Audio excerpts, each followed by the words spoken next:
Bonjour à tous, bienvenue à ce webinaire sur les contrats de performance énergétique, marchés globaux de performance et le tiers financement. On va parler aujourd'hui d'où est-ce qu'on en est en matière de CPE, MGP au niveau national, et puis les nouvelles opportunités offertes par l'évolution de la loi sur le paiement différé autorisé en MGP. Donc on aura deux interventions, une de l'ONCPE et une du CIGERLI sur le CPE tel qu'on l'a connu depuis des années. Et puis ensuite deux interventions, une de CEREMA, Pascal Le Breton, et puis une de la FNCCR avec Guillaume Perrin sur les nouvelles opportunités offertes par la loi et ce fameux MGP à paiement différé dont les décrets sont en cours et on espère qu'on aura des nouvelles. Ce webinaire a lieu dans le cadre du Centre de ressources régional de la rénovation des bâtiments tertiaires. Il est porté par l'État, la région Auvergne-Rhône-Alpes, l'ADEME et la Banque des Territoires depuis 2019. Il est animé par Auvergne-Rhône-Alpes Énergie Environnement. Donc, je suis Laurent Chanusso d'Auvergne-Rhône-Alpes Énergie Environnement et je suis là avec Marine Renou, ma collègue, pour faire la modération de ce webinaire. Nos cibles, ce sont tous les acteurs territoriaux et les maîtres d'ouvrage publics, mais petit à petit, on s'ouvre également au privé. Donc, on a de plus en plus de webinaires qui sont ouverts à la fois au public et au privé. On en a notamment fait un sur le relamping LED juste avant l'été, qui est vraiment possible pour tout le monde.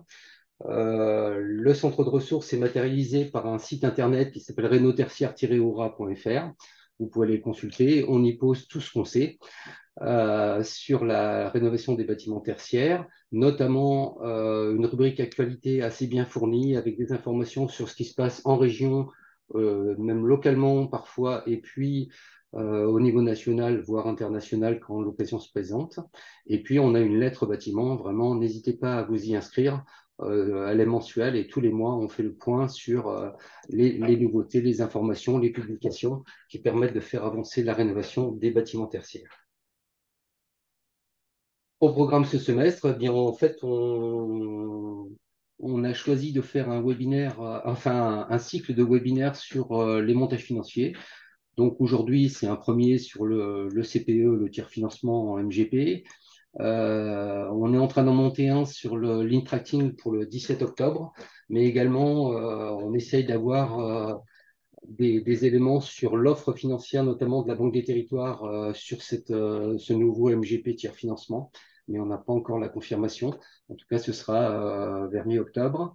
Et puis, le 12 décembre, on aura un webinaire sur les certificats d'économie d'énergie et leur valorisation optimisée, comment les collectivités ou les maîtres d'ouvrage peuvent profiter au mieux de ce dispositif qui représente quand même des milliards d'euros injectés sur la rénovation énergétique chaque année. On a aussi en parallèle un cycle qualité de l'air intérieur qu'on fait en partenariat avec Ville Aménagement Durable, qui est un opérateur régional comme nous, mais qui travaille plutôt du côté de la maîtrise d'œuvre, avec un webinaire sur les évolutions réglementaires en matière de QAI le 7 novembre, dans le cadre du centre de ressources, et puis une revue de projet organisée par VAD le 14 novembre. Je crois que c'est dans les locaux du CIGERI. Également, on vous signale une journée régionale des accompagnateurs. En fait, c'est une journée régionale de tous ceux qui sont auprès des collectivités sur enfin, ce qu'on appelle les économes de flux ou ce type de poste très opérationnel le 23 novembre à Lyon. Et là, sur une journée, on va se concentrer à nouveau sur les questions de montage financier, mais aussi sur l'actualité réglementaire et notamment les plans écoles divers et variés qui sont en train de fleurir au niveau national. Et donc, chacun va pouvoir profiter. Également, on vous signale un partenariat avec la journée éco-bâtiment, avec le cluster éco-bâtiment et ville aménagement durable, le 17 octobre à Clermont-Ferrand. Voilà, c'est un événement qu'ils font annuellement. Maintenant, ils le font deux fois, une fois à Lyon, une fois à Clermont-Ferrand. Et donc, ça tombe le 17 octobre à Clermont-Ferrand. Je pense que les inscriptions doivent être possibles sur le site du cluster éco-bâtiment. Vous trouverez toutes les informations. Et puis, n'hésitez pas à vous inscrire à la lettre bâtiment mensuelle. Donc, on va commencer. Vous avez nos coordonnées. Et puis, on va commencer tout de suite avec la première présentation avec Julie Poissel de CEREMA sur l'Observatoire national des CPE. Donc, depuis quelques années, avant, on faisait un observatoire régional. On a complètement arrêté parce qu'il y a un observatoire national de très grande qualité et du coup, on leur laisse la parole directement. Bah, Julie, tu peux prendre l'écran si tu veux. Merci. Bonjour à tous. Alors, je vais faire le partage. J'espère que ça fonctionne et mettre en mode diaporama si ça veut bien. Voilà. Donc, bonjour à tous. Aujourd'hui, j'interviens au nom de l'Observatoire national des CPE. Donc, je suis accompagnée de Pascal Le Breton. Donc, je vais vous présenter brièvement ce qu'est l'Observatoire national des CPE, nos missions et nos principaux résultats, nos activités, et puis faire un petit appel à contribution à la fin de cette présentation. Donc, l'Observatoire national des CPE est un observatoire qui, depuis 2016, euh, a été lancé donc par l'ADEME, le CEREMA et le CSTB. Ces missions sont principalement de dresser un état des lieux, une cartographie du marché des contrats de performance énergétique en France, donc vraiment sur le territoire français, de partager, de diffuser des retours d'expérience. C'est vraiment l'essence même de cet observatoire. Son objectif ultime étant de développer en fait une culture de la garantie de performance énergétique réelle, de généraliser cette pratique. En 2021, nous avons créé notre site internet que je vais vous le montrer juste après. Et nous avons été plus ou moins rejoints, enfin, nous avons créé un partenariat avec l'Observatoire de l'immobilier durable qui nous permet d'avoir des données sur les contrats de performance énergétique dans le privé. Donc, ce n'est pas l'objet de ce webinaire, donc je ne vais pas le développer, mais il faut savoir on arrive du coup à récolter des données sur le privé et on voit que ce n'est pas du tout la même approche entre le privé et le public. Alors, je voulais vous montrer notre site internet, mais je vous montrerai après, à la fin de cette diapositive-là. Donc, nous développons deux approches. Une approche quantitative, donc plutôt statistique, avec des chiffres clés qui nous permet de suivre donc l'évolution du marché, vraiment les cartographier par région, par typologie, par typologie de maîtrise d'ouvrage aussi, etc. Ça nous permet donc de fiabiliser les données en les centralisant dans notre observatoire. Donc, nous couplons cette approche quantitative par une approche qualitative au travers d'études de cas qui nous permettent d'approfondir l'analyse au travers de thématiques particulières. Ça nous permet de capitaliser donc des retours d'expérience, les bons comme les mauvais, enfin mauvais, euh, voilà, les réussites comme les échecs, qui sont bons de diffuser. Et ça nous a permis de mettre en avant donc la diversité, la pluralité des situations en fonction des maîtrises d'ouvrage, des projets, etc. Et donc, bien évidemment, l'essence même de cet observatoire, c'est de communiquer, de diffuser toute cette connaissance que nous pouvons agréger, donc au travers de notre site internet, avec nos publications, les ressources disponibles. Il y a Aurélien qui te cherche, je crois. Enfin, je sais pas, il t'a peut-être trouvé depuis le temps. Aurélien? Ouais.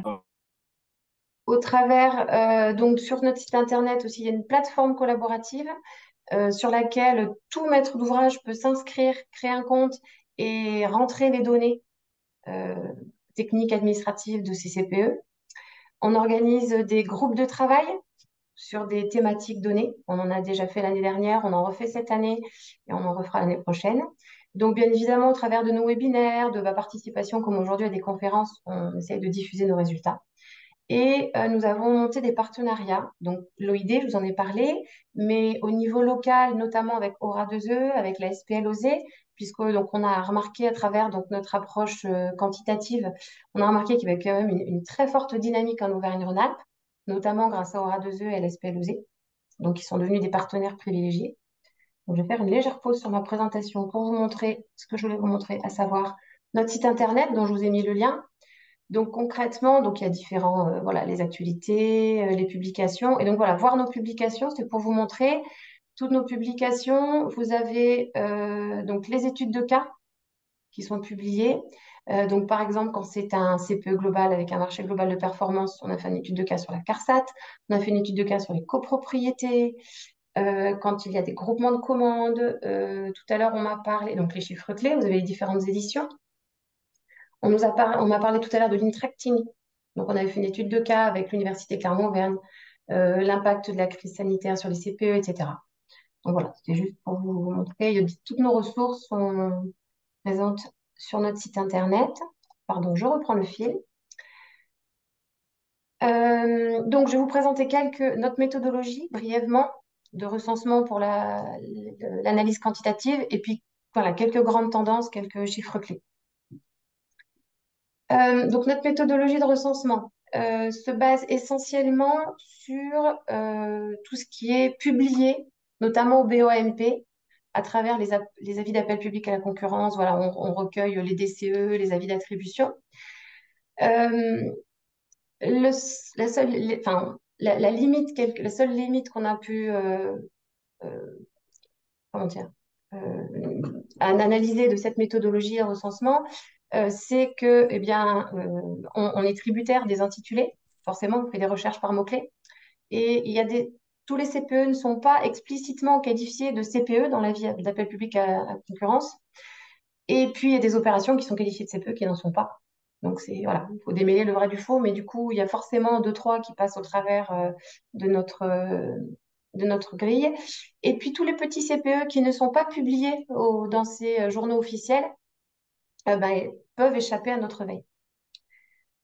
Mais on pense globalement avoir la quasi-totalité. Mais on sait qu'on n'est pas exhaustif.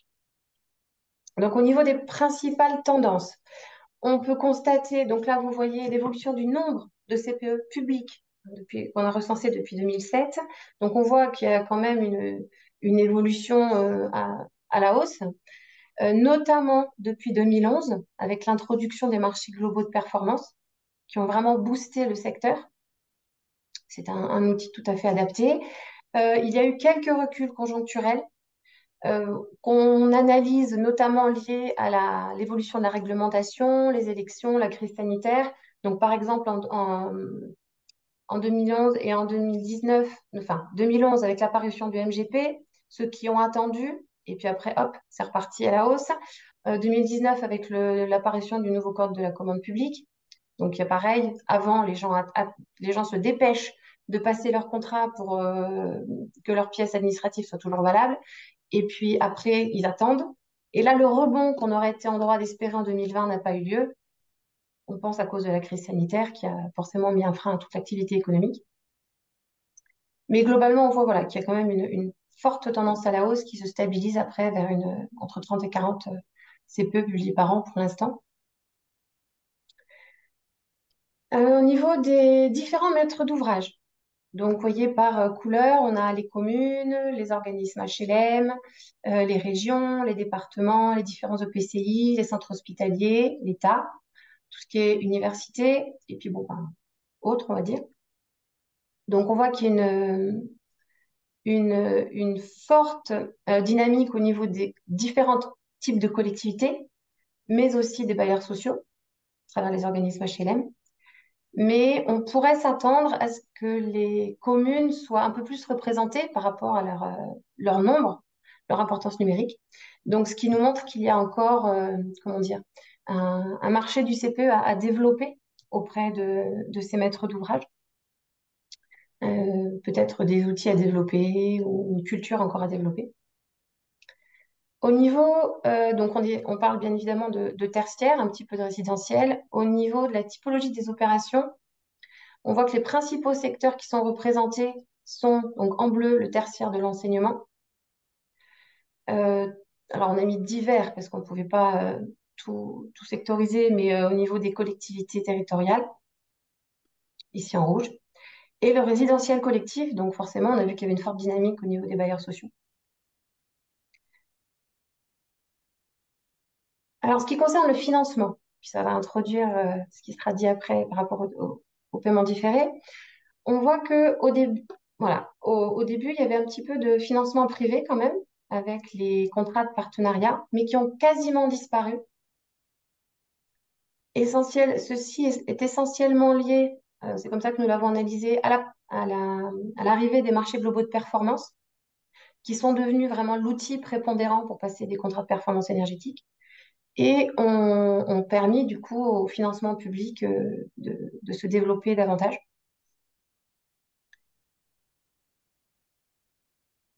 En ce qui concerne la durée des contrats de performance énergétique, on constate qu'il y a une durée moyenne. Donc, vous voyez la durée du contrat en année, et ça, c'est le nombre de CPE. Donc, on voit qu'il y a une prépondérance en moyenne, on est entre 8 et 10 ans, globalement.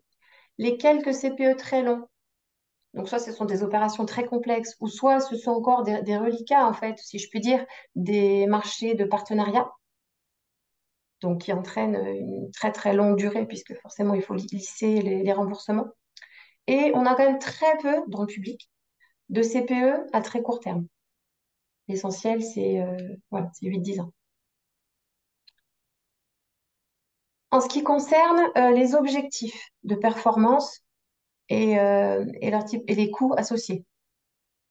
Donc, on constate qu'on a trois principaux types de CPE. Donc, les CPE services, avec des actions dites à faible investissement, qui concernent essentiellement l'optimisation des équipements énergétiques au travers des actions de gestion, de régulation, pardon. Donc, on a les CPE systèmes, qualifiés de CPE systèmes, qui vont coupler toutes ces actions d'optimisation avec des travaux portant exclusivement sur les équipements énergétiques. Et enfin, les CPE globaux, ici en vert, qui vont consister à des rénovations globales, donc qui vont lier les deux précédentes thématiques. Donc, on a dit optimisation, action sur les équipements et au final, action sur le bâti, notamment des actions d'isolation. Donc, on voit que la plus grande masse, voilà, en nombre, ce sont les CPE systèmes, qui sont certainement un bon compromis entre les investissements que demandent les CPE globaux et la performance meilleure que les CPE services, plus grande. En ce qui concerne comment dire, si on regarde les actions d'efficacité énergétique, entre les objectifs moyens et la durée moyenne d'engagement des CPE, donc on constate qu'on a une moyenne, comme on vous disait, à 10 ans, avec une performance moyenne, un objectif visé d'à peu près 30%. On voit que les CPE services sont moins longs, mais avec des objectifs moindres, bien évidemment. Les CPE globaux ont une durée donc à peine plus longue que les CPE services, mais avec des objectifs frôlant les 40%. Avec donc en moyenne, on arrive quand même avec un CPE, quel qu'il soit, à avoir, en moyenne, oui, on est à peu près à 30%. Alors, le montant investi par unité de surface. On a essayé de voir la corrélation entre les objectifs d'économie d'énergie, les montants surfaciques. Et on voit que, sur ce graphique, plus la pastille est grosse, plus la surface du bâtiment concerné est importante. Donc, on voit que les coûts les plus faibles, quel que soit le type de CPE, sont pour les plus grosses bulles, globalement. Donc, il y a quand même une certaine économie d'échelle qui est réalisée sur ces grosses opérations. Et sans surprise, euh, bah, on a plus, enfin, comment dire, avec un fort objectif d'économie d'énergie et sur des CPE globaux, logiquement, le montant investi par mètre carré est plus important. Pour terminer, euh, donc, ce qu'on vous a présenté, c'est une image malheureusement non exhaustive, mais on pense quand même malgré tout représentative du marché français du CPE depuis, à l'heure actuelle et depuis toutes ces dernières années. Les études de cas que nous avons menées, et dont je vous ai montré, vous pouviez les trouver sur notre site, confirment cette approche statistique. Depuis 2011, donc le MGP et le CPE sont des notions qui sont un petit peu presque collées l'une à l'autre, mais sachant que les MGP ne sont pas forcément des CPE et inversement, il faut bien faire la distinction malgré tout. On remarque quand même que tout ce qui est performance énergétique entre les nouvelles réglementations et le développement du CPE, ça a quand même bien percolé dans la commande publique, donc que ce soit en neuf ou en réhab. En ce qui concerne l'observatoire des CPE, donc actuellement on est à notre troisième phase, donc qui s'étend sur 2 ans, 2023-2024. Nous avons plutôt penché dorénavant sur une étude qualitative plus que quantitative et nous nous focalisons sur la thématique des résultats en exploitation. Nous faisons appel à la bonne volonté, si je puis dire, à la candidature spontanée de maître d'ouvrage. Donc, si jamais vous souhaitez participer à l'Observatoire, témoigner, euh, nous sommes tout ouverts pour recevoir que ce soit par mail ou sur l'Observatoire des CPE sur notre site. Sachant qu'avec la thématique du tiers financement, nous sommes très intéressés par suivre, que ce soit dans le cadre de l'Observatoire des CPE ou nous, CEREMA, tout court, euh, pour d'autres études, nous aimerions suivre des expérimentations sur le tiers financement. Donc, si vous êtes volontaire pour vous lancer dans l'expérimentation, bah, n'hésitez pas à nous faire signe. Bah, j'en ai fini. Je vais Merci vous rendre beaucoup. la main. J'espère que je n'ai pas trop dépassé. Merci beaucoup, Julie, pour cette intervention synthétique sur l'Observatoire. Je pense que chacun va pouvoir aller sur votre site et retrouver les exemples ou les analyses des études de cas pour voir la qualité de ces analyses et qui apportent des compléments sur tout ce que tu viens d'exposer. On retient bien cet appel à candidature de projets pour faire des retours d'expérience. Et je doute pas qu'en Auvergne-Rhône-Alpes, on ait un certain nombre de maîtres d'ouvrage qui soient intéressés. Je pense que c'est intéressant pour vous et pour l'intérêt collectif, mais c'est aussi intéressant pour le maître d'ouvrage parce que vous rentrez vraiment dans le détail et c'est l'occasion d'avoir un regard extérieur sur le CPE mené. Je vois pas de questions dans le chat. Donc, du coup, je propose qu'on passe directement, pour pas perdre de temps, à la présentation de Florence Malin du CIGERLI, qui va nous raconter un petit peu comment le CIGERLI travaille sur le CPE, et notamment l'exemple de Solèze. Florence, tu peux prendre l'écran si tu veux. Et ça marche en plus. Tu mets en plein écran?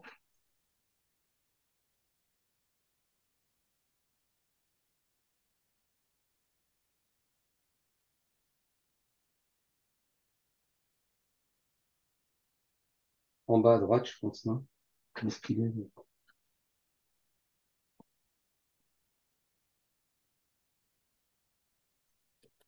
Super. Parfait, merci Florence. Par contre, le micro est Ah, désactivé. ton micro est Ouais. désactivé, il faut que tu mettes le micro.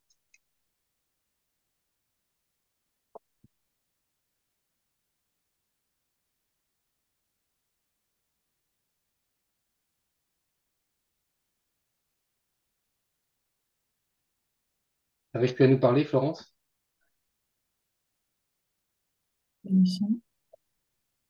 Là, ça marche. Oui, on t'entend. C'est bon? Ouais, c'est bon, parfait. Vous m'entendez? Ouais, on Ok, t'entend bien. Tu peux remettre en plein écran et puis ça roule. Super. Parfait, très c'est bien. super. Bon, Vas-y. après ces petits problèmes techniques, bonjour à toutes et tous. Donc, Florence Malin, je suis directrice du Conseil en énergie partagée et je vous propose du coup de partager notre retour d'expérience sur l'accompagnement du marché global de performance de la salle polyvalente de Salaise et des autres retours d'expérience que nous avons au CIGERLI. Donc, une petite présentation du CIGERLI pour ceux qui ne nous connaissent pas. Donc, on est un syndicat d'énergie mixte ouvert. On a près de 90 ans. On a été créé en 1935. Et à ce jour, il y a 66 communes adhérentes, donc qui sont les communes de la métropole de Lyon, sauf la ville de Lyon, et 8 communes environnantes. Et nos domaines d'intervention sont la compétence de base, c'est le contrôle de concession, donc Enedis et GRDF. Et puis après, on a des compétences optionnelles, l'éclairage public, dissimulation coordonnée des réseaux, la transition énergétique, et puis des accompagnements en lien avec notre expertise, donc comme les groupements de commandes d'achat et d'électricité. Et dernièrement, dernière compétence acquise, c'est le développement de la mobilité électrique sur les 8 communes qui sont en dehors de la métropole, puisque la métropole de Lyon a la compétence sur son territoire. Voilà la carte de notre territoire. Donc, c'est un peu moins d'1 million d'habitants. Pour ce qui est des communes qui adhèrent à au Conseil en énergie partagée, c'est Déjà en 65, place, hein. c'est Mais du 65 coup, communes. la question suivante, en fait, Pardon? Non, non, c'est bon, Il y a eu c'était un artefact. Ah, Du coup, il y a 65 communes sur les 66 que compte le syndicat qui adhèrent au Conseil en énergie partagée. Voilà, et nous accompagnons les communes. Donc, ma direction accompagne les communes donc, sur la maîtrise de l'énergie et le déploiement des énergies renouvelables. On est 10 agents, il y a un apprenti. On suit un peu plus de 2000 habitants, plus de 2000 bâtiments, pardon, un peu plus d'1 million de mètres carrés. Pour cela, il y a un service de conseillers en énergie partagée qui ont chacun une dizaine de communes dont ils sont le référent principal, l'interlocuteur des communes, la porte d'entrée. Et ils peuvent s'appuyer sur un service études-travaux pour la réalisation d'études diverses et le suivi des travaux de rénovation énergétique. On a dernièrement aussi recruté un chargé d'ingénierie financière, Max Nange, Là, attendez, je vais mettre sur la terrasse, parce que, oui, qui est, ça qui est passe assez mal. présent ici, je crois, et qui accompagne les communes à la recherche de financement et les aide à déposer des dossiers de financement pour diverses choses, dont la rénovation énergétique des bâtiments. Donc, le conseiller en énergie partagée vient aider les communes pour diminuer les consommations énergétiques et essayer de maîtriser leurs dépenses, identifier les différents postes sources d'économie d'énergie et puis mettre à disposition une expertise sur tout ce qui est en lien avec la maîtrise de l'énergie. On intervient aussi sur le déploiement des projets d'énergie renouvelable sur les bâtiments et puis il y a aussi peut-être un accompagnement via la loi APER qui reste à définir. Pour ce qui est du projet de Solès, donc c'est un projet qui a été accompagné dans le cadre du projet européen Bapora, qui visait à massifier la rénovation énergétique des bâtiments, notamment pour les petites communes. Donc, ce projet a été accompagné tout d'abord par la réalisation d'une étude d'opportunité CPE qui a été réalisée fin 2020, donc sur 3 bâtiments qui avaient été identifiés par la commune, un boulodrome, une maison du foot et une salle polyvalente. Le bureau d'études était H3C Énergie, qui s'appelle maintenant Impulse, et le coût de l'étude était d'un peu plus de 8 000 € TTC. Donc ça, c'est un extrait de l'étude avec les 3 bâtiments qui apparaissent sur le nuage de points et sur lequel on remarque que la salle polyvalente n'est pas forcément le bâtiment qui a le plus gros ratio de consommation surfacique, mais c'est lui qui a la plus grosse consommation en énergie finale. La conclusion de l'étude d'opportunité, c'était qu'un CPE était envisageable sur ce bâtiment, mais que la situation de référence était à consolider la consommation de ce bâtiment au regard de son occupation. C'est vrai que c'est pas forcément sur ce type de bâtiment qu'on pense en premier sur un CPE, sachant qu'une salle polyvalente n'a pas forcément une occupation très régulière. Mais bon, c'était le bâtiment sur lequel la commune avait un projet et qui paraissait le plus pertinent pour travailler via un CPE. Donc, c'est un bâtiment qui a une quarantaine d'années, qui est assujetti au décret tertiaire, qui a comme usage une dominante essentiellement sportive, mais qui a aussi des usages festifs. Les résultats étaient présentés un peu comme un audit énergétique classique, bâtiment par bâtiment. Donc là, c'est les résultats pour la salle polyvalente avec une description des différents postes de consommation, la performance et la vétusté des différents équipements. Pour chaque poste de travaux, l'investissement était indiqué avec les économies générées par chaque poste. Voilà, l'amélioration du confort était indiquée via un niveau d'étoiles de 1 à 3 étoiles. Le temps de retour était aussi indiqué et puis s'il faisait partie du scénario 1 ou du scénario 2 envisagé. Donc, il y a effectivement 2 scénarios qui ont été envisagés. Un avec une réduction des consommations de 41% et une avec une réduction des consommations de 72%, donc qui était avec un investissement estimé à l'époque de plus d'1 million d'euros. Après cette étude d'opportunité CPE, la commune a lancé une étude de programmation avec un autre acteur qui était Arpège Ingénierie. Euh, la commune avait plusieurs motivations, donc améliorer les performances énergétiques de son bâtiment, le mettre aux normes ERP et PMR, répondre aux exigences des utilisateurs. La salle n'était plus fonctionnelle par rapport à son usage. Et il y avait un contexte aussi d'un nombre d'associations qui étaient en forte hausse et qui avaient besoin d'utiliser cette salle polyvalente. Donc, il y a eu différents diagnostics réalisés, réglementaires, surfaciques, fonctionnels et techniques. Et à l'issue de cette étude d'opportunité CPE et de cette étude de programmation, la commune a décidé de réaliser les travaux en marché globaux de performance.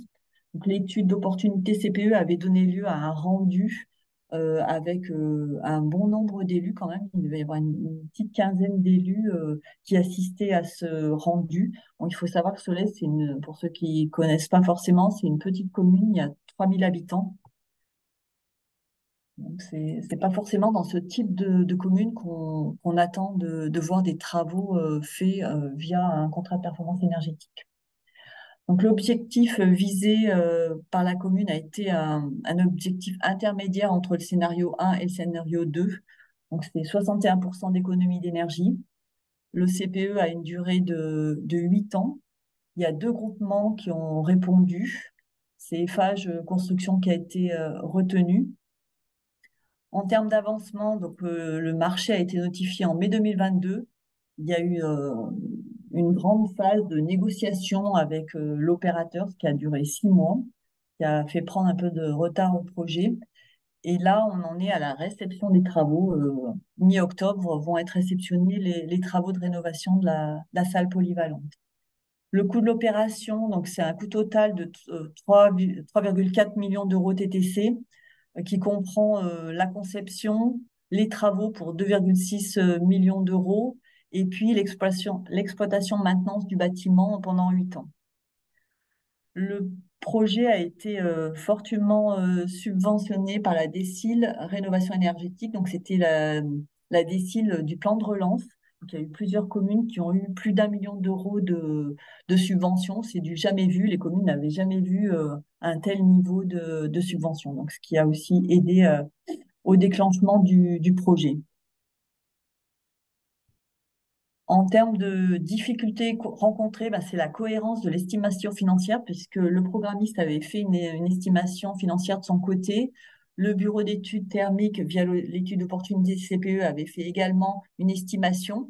Et si on ajoutait les coûts, ça faisait des montants phénoménal. Et en fait, il y avait des choses qui étaient comptées 2 fois. Donc, il y a eu un travail de cohérence entre les 2 acteurs pour arriver au bon prix de l'enveloppe financière.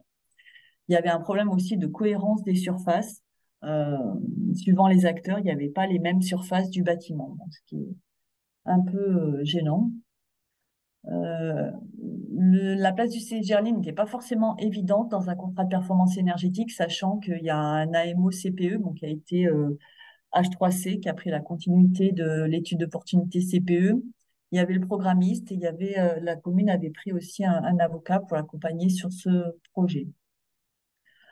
Comme je le disais, la mise au point du marché a duré 6 mois. En fait, le candidat avait chiffré un projet pour une économie de 17%, alors qu'il était demandé 61%, et disait que si on voulait atteindre les 61% demandés dans le cahier des charges, il fallait mettre tant d'argent en plus. Donc, il y a eu, c'était assez tendu entre la commune et l'opérateur pour arriver à un point d'accord, d'où les 6 mois de mise au point du marché.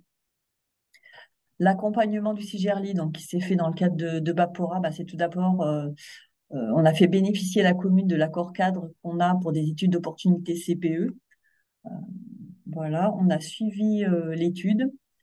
On a eu un apport par rapport aux subventions. Donc, l'étude d'opportunité a été financée. On a eu un financement ADEME pour ces études d'opportunité. On a aidé aussi la commune à demander un financement ADEME pour l'AMO CPE. Et pour les travaux, on a accompagné la commune pour la demande des CIL par rapport aux critères attendus par la préfecture. On a regardé les autres subventions envisageables. Bon, à l'époque, la décile DETR représentait 80% du montant estimé des travaux. On l'a aidé aussi à fixer les objectifs de rénovation énergétique en l'incitant à viser directement les moins 60% exigés par le décret tertiaire à l'horizon 2050. Et on a participé aussi au dialogue compétitif avec les deux groupements d'entreprises. Donc ça a été ça s'est fait en 2 temps, 2 journées de dialogue compétitif. Donc, il y avait 2 autres bâtiments dans l'étude CPE. C'est vrai que c'est pas parce que le bâtiment est dans l'étude d'opportunité qu'il y a après derrière un CPE qui est enclenché. Parfois, les études amènent à dire que c'est pas pertinent sur tel bâtiment de faire des travaux en CPE. Pour la maison du foot, ben, il a été décidé en fait de démolir et reconstruire ce bâtiment parce que l'architecture était trop vieillissante, les volumes n'étaient pas adaptés, l'accessibilité n'était pas gérable. Donc la commune a fait le choix de démolir et reconstruire ce bâtiment. Le projet va débuter prochainement. Et sur le Bolodrome, c'est un bâtiment qui a une très forte intermittence, donc c'était pas forcément pertinent pour faire un CPE parce que pour définir une consommation de référence, c'est compliqué. Et donc, elle a fait des travaux de menuiserie, d'éclairage et de remplacement du chauffage. Il avait été proposé du photovoltaïque, mais ça n'a été pas retenu par la commune parce qu'il n'y avait pas de besoin de rénover la toiture. En termes d'autres retours d'expérience du CIGERLI, donc quelques chiffres clés. Les études d'opportunité CPE, nous en proposons aux communes depuis 2019. On avait fait un premier accord cadre en 2019 et on a renouvelé le marché en 2022. On a mené des études CPE sur 11 communes du territoire, ce qui représente 70 bâtiments et 100 000 mètres carrés étudiés. À ce jour, il y a 4 communes engagées dans un contrat de performance énergétique. Le coût total des études engagées, c'est près de 200 000 euros qui ont été financés à 50% via 2 contrats ADEME. On a fait un premier contrat et suite au premier contrat de financement par l'ADEME, on avait fait un bilan de des suites qui avaient été données aux études d'opportunité CPE. Et donc l'ADEME a reconduit un nouveau contrat de financement de ces études d'opportunité. Je voulais vous faire aussi un retour sur d'autres CPE qui ont été lancés très dernièrement. Enfin, la démarche est encore en cours. Donc, c'est des 2 communes pour lesquelles on avait réalisé des études d'opportunité CPE. Une première avec un rendu d'études en avril 2021 et un autre en janvier 2022. Donc, nos études d'opportunité CPE portaient sur 10, dans notre accord cadre, le premier accord cadre qu'on avait réalisé, ça portait au maximum sur 10 bâtiments parce qu'on considérait que les communes, de toute manière, ne feraient jamais de travaux sur plus de 10 bâtiments à la fois, vu le budget d'investissement. Donc, on avait choisi de présélectionner nous-mêmes les bâtiments pertinents. Et dans notre deuxième accord cadre, on a mais une option en fait où on étudie de façon large l'ensemble des bâtiments de la commune et après c'est le prestataire qui cerne un certain nombre de bâtiments sur lesquels il va faire l'étude d'opportunité plus complète. Donc là, c'était des études qui étaient limitées à 10 bâtiments. Donc la première étude avait mis quasi l'ensemble de ces bâtiments. Le périmètre du CPE, ça a été restreint à 7 bâtiments, dont un groupe scolaire qui est le bâtiment phare de la commune. L'investissement estimé de 1,7 million d'euros, dont un peu moins de 200 000 euros d'actions qui sont en dehors d'actions de maîtrise de l'énergie. L'objectif visé est de moins 40% d'économie d'énergie. Sur la deuxième commune qui avait fait une étude d'opportunité sur 4 bâtiments, elle a retenu ces 4 bâtiments pour le CPE. Il y a deux groupes scolaires qui sont aussi les 2 gros bâtiments de la commune. L'investissement estimé de 1,9 million d'euros hors taxes avec un objectif visé qui est également de moins 40% d'économie d'énergie. Ces deux communes avaient, à la suite de l'étude d'opportunité CPE, choisi le même AMO CPE. Bon, c'est un hasard, mais ça a conduit au choix du même AMO. Au vu des investissements, il y avait un fort risque d'infructuosité de ces marchés CPE. L'investissement étant trop faible pour attirer des groupements d'entreprises. Donc, le CIGERLE avait suggéré à la commune et à l'AMO de faire un groupement de commandes de CPE. Donc, c'est ce qui a été fait. Donc, il y avait le même AMO CPE, donc ce qui aidait pour faire un groupement de commandes, même typologie de bâtiment, même ambition dans les travaux. Donc, il y avait un certain nombre de choses qui se ressemblaient. De mon côté, j'avais fait un sourcing et consulté les entreprises susceptibles de répondre à des CPE et trouvé tout à fait pertinent de faire un contrat de performance énergétique, même si les travaux n'étaient pas forcément en même temps, même au contraire un étalement des travaux dans le temps. Une première année, la première commune, la deuxième année, la deuxième commune, ou certains bâtiments, la première commune, d'autres, la deuxième année, ça étale dans le temps et les entreprises, c'est quelque chose qu'elles trouvent plutôt intéressant. Il va Donc falloir cet conclure, été, Florence. Excuse-moi. pardon, oui, mais j'ai terminé quasi. Cet été, donc, a été décidé de faire un groupement de commandes et il y a quatre groupements d'entreprises qui ont répondu. Voilà, donc, le stade d'avancement. Pour conclure, en fait, les apports d'un accord cadre études d'opportunité CPE, c'est de démultiplier les études sur le territoire, faire connaître ce qu'est un CPE. On se rend compte que les communes, même si elles nous avaient demandé des études d'opportunité CPE, on leur avait expliqué auparavant ce que c'était, elles n'avaient pas forcément tout bien compris, donc il faut expliquer, expliquer, expliquer encore.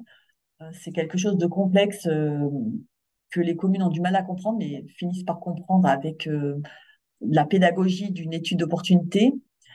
Ça leur permet de comprendre aussi l'importance d'un plan de comptage pour définir la situation de référence d'un bâtiment. Ça permet aussi de démystifier les possibilités d'atteindre des objectifs du décret tertiaire. On voit que le CPE est aussi un outil pour répondre aux objectifs du décret tertiaire. Et ça permet aussi de faire monter en ambition les projets. Les communes qui ne sont pas parties en CPE ont fait des projets en loi MOP, mais avec des projets souvent très ambitieux. Les freins au déploiement, c'est la méconnaissance de ces marchés globaux de performance, méconnaissance aussi des procédures de dialogue compétitif qui sont utilisées dans les contrats de performance énergétique. Le temps est plus long pour les marchés globaux de performance par rapport à la loi MOP. Et actuellement, il n'y a pas forcément d'accompagnement clé en main pour les petites communes. En termes d'offres d'accompagnement du CIGERLI, le CIGERLI a un projet qui s'appelle Bâti Plus pour les projets en loi MOP. Donc, c'est une offre intégrée avec des avances remboursables et un accompagnement technique de commissionnement tout au long du projet. Pour les CPE, c'est une offre qui est à construire, notamment en lien avec la nouvelle loi sur le tiers financement. Voilà, j'en ai terminé. Merci de votre Merci. attention. Merci beaucoup Florence pour ces retours d'expérience. Donc on a deux questions dans le chat pour toi, notamment une question de Jérôme Locke qui s'interroge sur les contrats de financement ADEME. Est-ce que tu peux nous en dire un petit peu plus? Est-ce que le CIGERLI contractualise en direct avec l'ADEME pour proposer Oui, le financement à ces communes? oui, tout à fait. En fait, comme c'est nous qui avons l'accord, qui sommes maîtres d'ouvrage en fait de l'accord cadre, c'est nous qui avons fait la demande de financement à l'ADEME. Et du coup, l'ADEME était intéressée parce que ils n'avaient pas forcément beaucoup de demandes de financement sur ces études d'opportunité, et nous, on leur apportait tout un package d'études à financer. Ok, merci Voilà. pour ta réponse. C'est une question de Laurent. Laurent, peut-être que tu veux en profiter pour Oui, la poser en direct. je suis étonné de voir, au début, tu disais que dans l'étude d'opportunité, vous étiez autour de 1 million d'euros de travaux, et puis après, on se retrouve à 2, 3 millions. Cette augmentation, est-ce que c'est un effet de la crise? Est-ce que c'est un effet d'un mauvais chiffrage au départ? C'est un effet sans doute de la crise, de la hausse du coût des matériaux. Et puis, voilà, le projet aussi a probablement évolué. Je n'ai pas forcément d'explication sur la hausse du prix, mais ça, c'est quelque chose qu'on constate assez fréquemment, que les audits énergétiques réalisés par les bureaux d'études souvent sous-estiment les coûts d'investissement. C'est pas seulement sur les CPE, ça, on le constate aussi en loi MOP. Ok, et on a une dernière question qui vient de s'ajouter dans le chat. Est-ce que le groupement de commandes permet de bénéficier d'un meilleur niveau de subventionnement? Alors, ça, enfin, les communes enfin, il y a une commune qui a déjà fait ses demandes de financement, notamment Décile, et l'autre, pas encore. En tous les cas, un CPE, enfin, Solèze, c'était pas un groupement de commandes, ça avait permis, le fait que ce soit un CPE, ça a permis, je pense, de gonfler les subventions. Ça a été un point positif, noté par la préfecture. Enfin, ils nous avaient demandé si c'était un bon projet et on leur avait assuré que, bah, au vu de l'ambition du projet et du fait que c'était un CPE, euh, c'était un projet intéressant. Pour un groupement de commandes, je pense, oui, que ça peut être valorisé en termes de subvention. Là, j'ai pas assez de recul pour l'affirmer. Merci pour tes réponses. On va passer, Laurent, à la Oui, suite. Je pense que merci beaucoup. Donc, on a eu de ce petit aperçu des CPE tels qu'on les a connus. Et puis maintenant, on va passer aux CPE tels qu'on va les connaître dans l'avenir, en tout cas de cette nouvelle opportunité qui est offerte par la loi. Et puis, donc, on va commencer par l'intervention de Pascal Le Breton de CEREMA sur les grands traits de cette nouvelle loi. Et puis ensuite, on viendra avec Guillaume Perrin de la FNCCR sur le closier que la FNCCR a élaboré cet été pour la mise en œuvre de cette nouvelle pratique. Pascal, je te laisse la parole.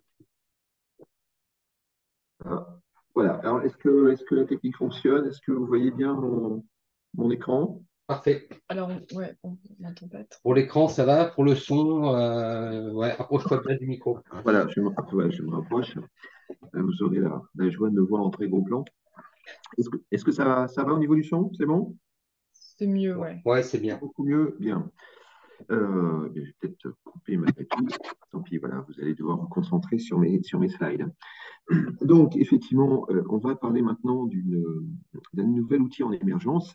Alors, on n'a pas forcément aujourd'hui, je t'en parlerai tout à l'heure, on n'a pas forcément aujourd'hui tous les éléments nous permettant d'avoir une vision exhaustive de ce que sera le futur marché global de performance énergétique à paiement différé. C'est son nom officiel aujourd'hui, normalement. Enfin, ce sera son nom officiel dès que le décret aura été signé. Donc, le MGEPD, un nouvel acronyme à connaître. Il nous manque encore un certain nombre d'éléments pour avoir vraiment une approche assez exhaustive de l'outil, mais aujourd'hui, voilà, on va vous donner un peu ce qu'il y a à savoir sur cet outil. Alors, pour ceux qui auraient raté les épisodes précédents, je vais quand même faire un previously assez rapide, un petit historique. Alors, le CPE, d'abord, le CPE, c'est une notion dont on situe en général la naissance aux États-Unis dans les années 80. Ah, c'est un, on le situe, on n'est pas très sûr, mais a priori, c'est une pratique en tout cas qui a été développée notamment en raison de la crise financière et énergétique qui a suivi les crises pétrolières. Le principe au départ du CPE, ce qui constitue encore toute sa logique de fonctionnement, était de permettre de valoriser les cash flows liés donc les baisses de charges énergétiques liées aux travaux à venir pour financer justement ces travaux. En fait, le but, c'était de passer, grâce notamment à un financement extérieur, le gap qui consiste à dire, voilà, aujourd'hui, moi, je n'ai pas forcément l'argent pour faire des travaux, mais si je fais des travaux d'isolation, demain, j'aurai plus d'argent, puisque l'argent que je ne mettrai pas dans ma charge énergétique, je pourrais l'utiliser à rembourser un prêt. Et donc, dès son origine, le CPE a été conçu à la fois comme un instrument de financement et un outil contractuel. Alors, c'est essentiellement vrai à l'étranger pour les raisons que je vais évoquer tout à l'heure. En France, on n'a pas forcément suivi cette logique. Je vais dire tout de suite, je vous sens très impatient. En France, on a un principe qui veut que, en tout cas pour un grand nombre d'acheteurs publics, on ne puisse pas faire préfinancer les investissements par l'opérateur, par le titulaire, et ce qui est, pas dire une spécificité franco-française, mais qui en tout cas est partagé par relativement peu de pays. Et donc, on a commencé à développer des CPE sous la forme de CPE à paiement public.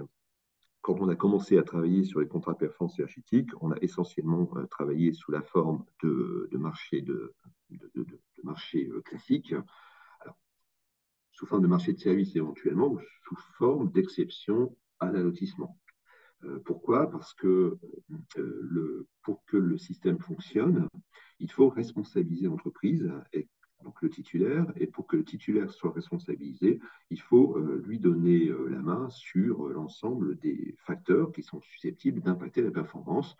Donc, il faut lui permettre de concevoir des actions de performance énergétique, de pouvoir les mettre en œuvre et de pouvoir ensuite exploiter les équipements qu'il mettra en œuvre dans le cadre de ces actions.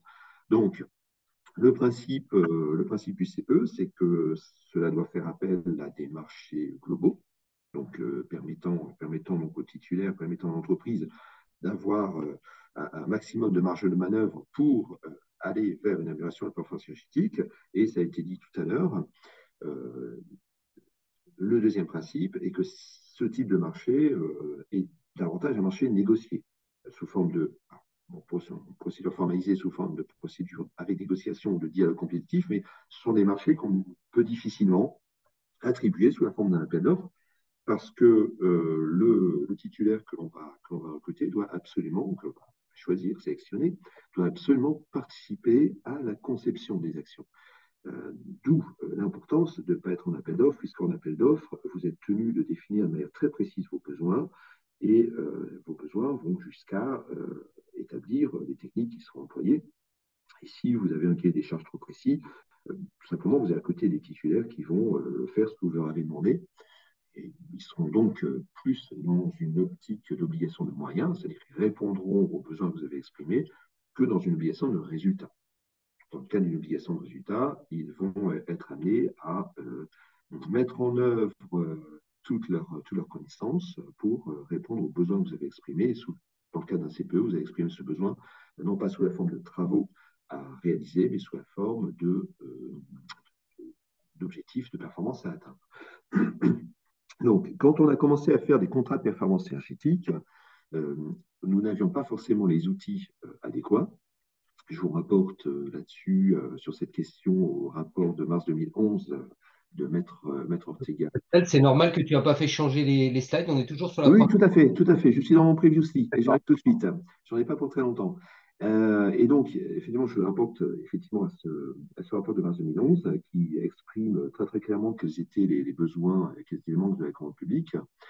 Et la loi Grenelle 1 a en fait confié aux législateurs, enfin aux jurislateurs, la tâche de mettre en œuvre, d'instaurer un nouvel outil permettant de contractualiser les contrats de performance énergétique. Ce nouvel outil, ça va être les REM-CREM qui ont été initiés par le décret du 25 août 2011 et qui sont devenus aujourd'hui les marchés globaux de performance. Donc là, on parle bien aujourd'hui de marchés globaux de performance qui sont des outils qui ont été créés de manière express pour mettre en œuvre des contrats de performance énergétique. Cette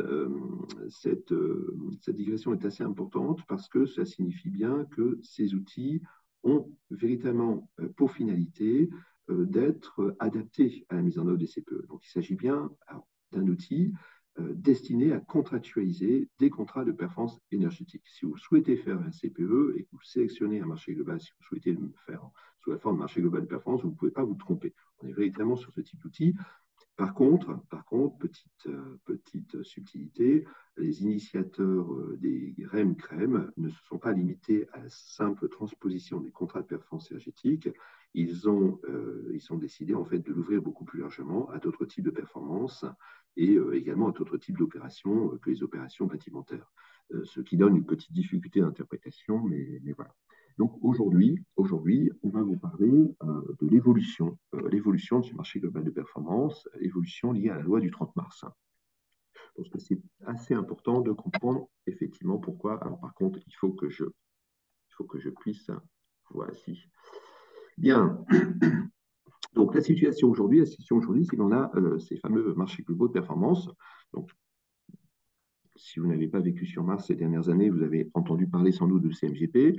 Donc, le marché global de performance, c'est quoi? C'est donc un marché qui inclut la conception, la réalisation et l'exploitation maintenance des opérations. Alors, la conceptualisation est une option, mais en CPE, en contrat de performance énergétique, pour les raisons que j'ai évoquées à l'instant, on aura systématiquement de la conception-réalisation. Il n'est absolument pas pensable de pouvoir responsabiliser un titulaire s'il n'a pas été à l'origine des actions, s'il n'a pas conçu ces actions. Si vous concevez vous-même les actions et vous demandez à une entreprise de vous garantir l'atteinte d'un niveau de performance, ça s'appelle une assurance. Ça ne s'appelle pas une obligation de résultat ou un contrat de performance énergétique. Donc, aujourd'hui, les MGP existent et Julie vous a montré tout à l'heure qu'ils étaient donc plutôt bien employés par les praticiens. Alors, pas uniquement dans le cadre de contrats de performance énergétique, parce que je l'ai dit tout à l'heure, les initiateurs du décret originel sont allés beaucoup plus loin que les simples CPE. Aujourd'hui, vous pouvez faire des MGP qui n'ont absolument aucune vocation énergétique, par exemple. Donc, tous les MGP ne sont pas des CPE, mais souvent les CPE aujourd'hui sont des MGP, et de plus en plus. Depuis la disparition des contrats de partenariat sous lesquels ils pouvaient être faits parfois. Donc, les marchés globaux de performance actuels, on peut appeler classiques, présentent deux avantages très importants par rapport aux marchés classiques. D'une part, ils permettent de déroger au principe de séparation de la conception-réalisation, qui nous vient de l'ex-FOAMOP. Ça nous permet quoi? Ça nous permet d'avoir face à nous une entreprise, comme j'ai dit, qui a conçu et réalisé des actions de performance. L'idée étant bien d'avoir en face de nous une personne responsable. En réalité, juridiquement, on va dire qu'on va transmettre une obligation de résultat entre les mains du titulaire. Pour que le titulaire soit bien en charge d'une obligation de résultat, encore faut-il qu'il ait pu déterminer lui-même quelles étaient les actions à mettre en œuvre. Sinon, vous retombez sur le principe d'une obligation de moyens. Donc, CMGP de droit déroger au principe de séparation des missions de conception et de réalisation, et il permettait également de déroger au principe d'allotissement. C'est-à-dire quand vous allotissez une opération, vous pouvez faire de la performance énergétique sous la forme de marché classique avec séparation de la conception-réalisation et allotissement. La difficulté, c'est que vous risquez d'avoir des pertes relativement importantes à l'interface entre ces lots. Vous pouvez avoir une très bonne conception, une très bonne réalisation, et au final, peut-être une mauvaise articulation entre les deux, et entre les différents lots, c'est encore pire. Vous pouvez avoir différents corps de métier qui interviennent sur une opération et qui réalisent très très bien leurs prestations. La difficulté, c'est qu'entre ces lots, il n'y a peut-être pas forcément l'articulation qui permettrait de gagner en performance. Donc, voilà, on avait effectivement, le MGP a donc fourni un outil qui, depuis 2011, a été plutôt bien appréhendé par les praticiens. Mais par contre, par rapport aux CPE tels qu'on peut les connaître parfois dans d'autres pays, et par rapport à la logique même des CPE telle qu'elle a été souvent rencontrée par ailleurs, les MGP en France ne dérogeaient toujours pas à l'interdiction du paiement différé. Interdiction du paiement différé qui ne vise pas l'ensemble des acheteurs publics, mais qui vise tout de même l'essentiel des acheteurs publics, que sont l'État, les collectivités, leurs établissements publics, ainsi que leurs groupements. Interdiction du paiement différé, ça signifie quoi? Ça signifie que dans le cadre du marché, vous devez payer la prestation, je vais être un peu rapide dans mes propos, au service fait. Et notamment, dans le cadre d'une opération de rénovation énergétique de bâtiment, vous payez le bâtiment, vous payez les investissements lors de la réception, après la réception, donc modulo éventuellement la levée des réserves, mais lorsque vous avez un marché global qui inclut une part investissement construction et une part exploitation maintenance, eh bien vous devez automatiquement payer, puisque on ne peut pas différer le paiement, vous devez automatiquement payer la part liée aux investissements à l'issue de la réception. Et ensuite, vous rentrez dans une phase d'exploitation-maintenance où vous allez rémunérer l'exploitant-mainteneur au fur et à mesure de la réalisation de ses prestations. Alors, ça posait une difficulté dès l'origine, ça avait été identifié dès l'origine. La principale difficulté telle qu'elle était perçue était la suivante. Dans le cas d'une opération de réhabilitation thermique d'un bâtiment, alors vous avez deux phases, bien entendu, vous avez la construction, l'exploitation-maintenance, c'est souvent au niveau de la réception, vous pouvez bien sûr vérifier la conformité par rapport à cahier des charges. mais c'est souvent lors de la phase d'exploitation maintenance où vous allez pouvoir mesurer en situation réelle la performance de l'ouvrage. Alors, vous allez avoir des gens à l'intérieur, le bâtiment va vivre, il va être ouvert, il va être fermé, il va y avoir des raies de nuit, il va y avoir, bref, il va y avoir toute une exploitation. Et donc, à ce moment-là, vous pouvez vérifier si votre bâtiment réellement, parce que l'objectif du CPE, je n'ai pas précisé, mais l'objectif du CPE, c'est bien de vérifier, de garantir la performance, l'atteinte du performance réelle et pas l'atteinte du performance statique liée à l'ouvrage en lui-même. Et donc, lorsque vous allez être en capacité de mesurer les performances atteintes par l'ouvrage en situation d'exploitation, eh bien, vous aurez déjà payé des investissements. Donc, vous n'aurez plus, en termes de levier financier, vous n'aurez plus que les prestations d'exploitation maintenance qui n'auront pas été payées. Et donc, vous avez une forme de disproportion en fait, économique qui va pénaliser l'efficacité du CPE.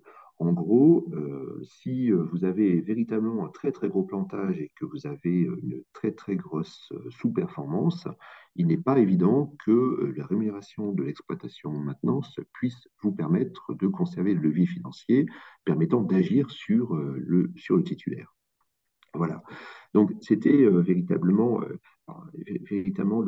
la problématique en fait, qui se posait avec ce type de MGP. Et la loi du 30 mars 2023 est donc venue nous apporter un nouvel outil sous la forme d'un marché global de performance énergétique à paiement différé. Donc, avec tiers-financement, vous avez trouvé les deux termes, mais aujourd'hui, le terme officiel, c'est paiement différé. Et cette loi, la loi du 30 mars, nous dit qu'à titre expérimental, donc il s'agit d'un dispositif qui est censé être valable durant 5 ans, avec une première étape à mi-mandat, j'allais dire, au bout de 3 ans, un premier bilan doit être fait de l'application de ce texte pour savoir s'il doit être pérennisé ou pas. Ce sera Finafra qui fera le rapport et les parlementaires décideront ou pas de finaliser le dispositif. Donc, la loi du 30 mars, elle dit que les acheteurs publics dont il était question, donc les acheteurs publics qui aujourd'hui ne peuvent pas mettre en œuvre le paiement différé, pourront conclure des contrats de performance énergétique, dérogeant aux articles dont je parlais tout à l'heure, en fait, je n'ai pas cité ces articles, mais qui sont liés à l'interdiction de paiement différé, donc ils pourront désormais déroger à l'interdiction de paiement différé. Donc, concernant les contrats de performance énergétique réalisés sous la forme d'un marché global de performance pour la rénovation énergétique d'un ou plusieurs de leurs bâtiments. Alors, cette définition est très intéressante, mais elle est parfois un peu complexe à comprendre. Pour la comprendre, en fait, cette définition, elle hybride complètement le CPE, le MGPED, en fait, est une hybridation entre le CPE et le MGP. J'ai dit tout à l'heure, les MGP ne sont pas forcément toujours des CPE. On peut avoir des MGP qui ne portent pas sur la performance énergétique, par exemple. Eh bien, le MGEPD ne s'appliquera que sur un type de marché répondant à la fois à la définition du MGP et du CPE. Ça signifie quoi? Ça signifie que l'objet principal du MGEPD doit porter sur une amélioration mesurable de l'efficacité énergétique. Ça, c'est la logique de fonctionnement du CPE. Ça signifie déjà que l'objet du MGEPD ne porte pas sur la réalisation de travaux en soi. L'objet principal du MGEPD doit être l'amélioration de la performance énergétique. L'objectif de l'acheteur, c'est de faire des économies d'énergie. Les travaux ne sont qu'un moyen, ne sont pas un objectif. C'est parfois difficile à comprendre, mais il faut vraiment se mettre dans cet esprit-là pour comprendre ce qu'est véritablement un CPE. Le CPE vous permet de faire des économies d'énergie. C'est ensuite les titulaires, les différents candidats et ensuite le titulaire qui vont vous proposer des actions d'amélioration d'efficacité énergétique sous la forme de travaux, de nouveaux équipements et sous forme d'actions d'exploitation. Donc, l'objet est bien une amélioration mesurable d'efficacité énergétique. Et par contre, on ne parle pas des autres types de MGP. Donc, vous pouvez avoir des MGP dont l'objectif est, par exemple, d'améliorer le bilan carbone.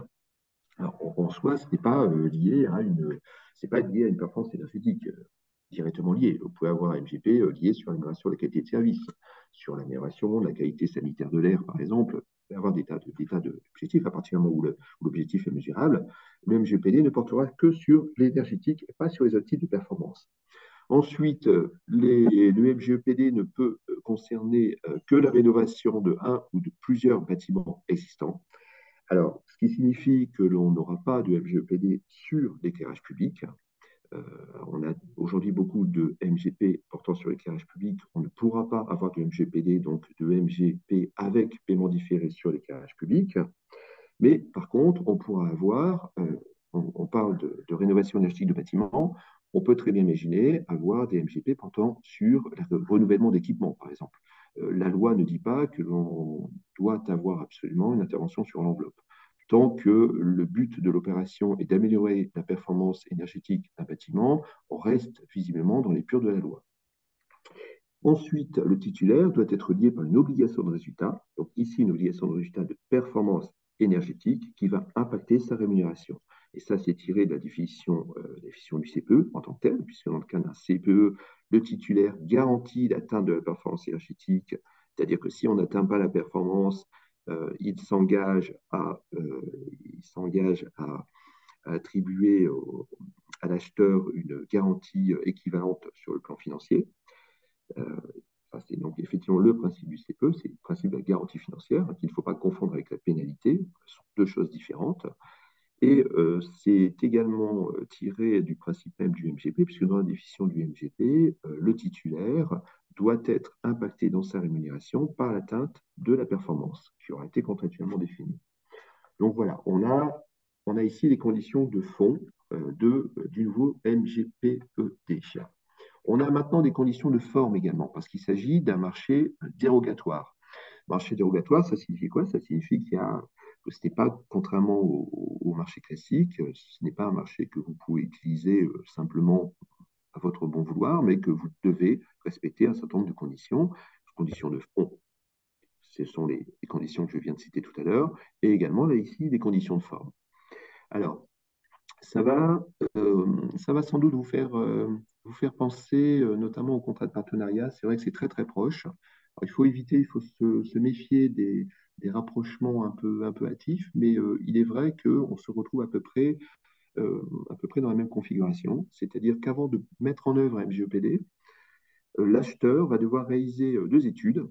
Une étude de soutenabilité budgétaire qui va étudier les conséquences de la mise en œuvre du nouveau marché sur ses finances et qui va étudier la disponibilité des crédits, puisque qui dit paiement différé dit remboursement différé, dit à un moment donné, il faut vérifier que les crédits soient disponibles sur toute la durée du marché.